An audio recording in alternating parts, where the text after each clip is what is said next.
بسم اللہ الرحمن الرحیم۔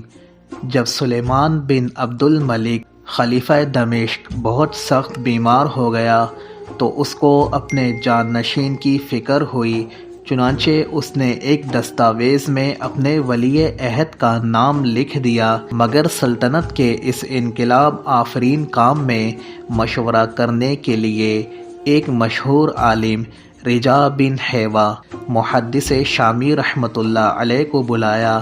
حضرت رجا نے جو دستاویز پڑھی تو اس پر خلیفہ کے ایک نابالغ لڑکے کا نام درج تھا۔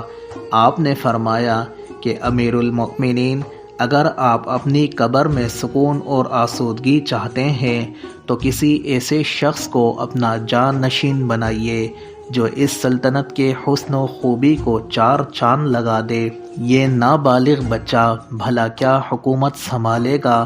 حضرت رجا کا یہ کلمہ حق تاثیر کا تیر بن کر خلیفہ کے دل میں چبھ گیا اور اس نے فوراً ہی دستاویز کو پھاڑ کر پرزے پرزے کر ڈالا، پھر کہا کہ میرے بیٹے داؤد کی نسبت آپ کا کیا خیال ہے؟ حضرت رجا رحمۃ اللہ علیہ نے فرمایا کہ وہ اس وقت دارالخلافہ سے سینکڑوں میل دور قسطنطنیہ کے جہاد میں مصروف ہے اور یہ بھی پتہ نہیں کہ وہ زندہ بھی ہے یا نہیں۔ خلیفہ نے کہا کہ پھر کس کو اپنا ولی عہد بناؤں؟ حضرت رجا نے فرمایا کہ آپ کا بھتیجا عمر بن عبدالعزیز بہت ہی صالح، فاضل اور سلیم الطبع ہے، میرے خیال میں وہ آپ کی جان نشینی کے لیے سب سے زیادہ بہتر ہے۔ خلیفہ نے فوراً ہی عمر بن عبدالعزیز کے لیے ولی عہد کی دستاویز لکھ دی اور اس کو لفافے میں بند کر کے کوتوال کو حکم دیا کہ خاندان خلافت کے کل ارکان دربار میں حاضر کیے جائیں۔ چنانچہ سب لوگ دربار میں آ گئے تو حضرت رجا نے خلیفہ کے حکم سے اس سربہ مہری لفافے پر سب سے پہلے بیعت لے کر سب کو رخصت کر دیا۔ اس دستاویز کی تکمیل کے چند ہی گھنٹے بعد خلیفہ کا انتقال ہو گیا۔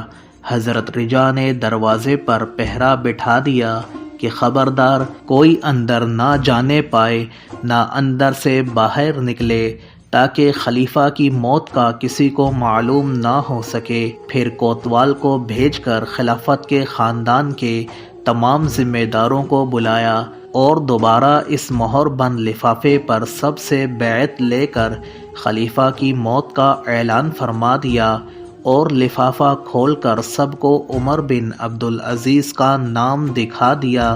جب ہشام بن عبد الملک نے عمر بن عبدالعزیز کا نام سنا تو بگڑ کر کہا کہ خدا کی قسم، ہم ہرگز کبھی بھی ان کو خلیفہ تسلیم نہیں کریں گے۔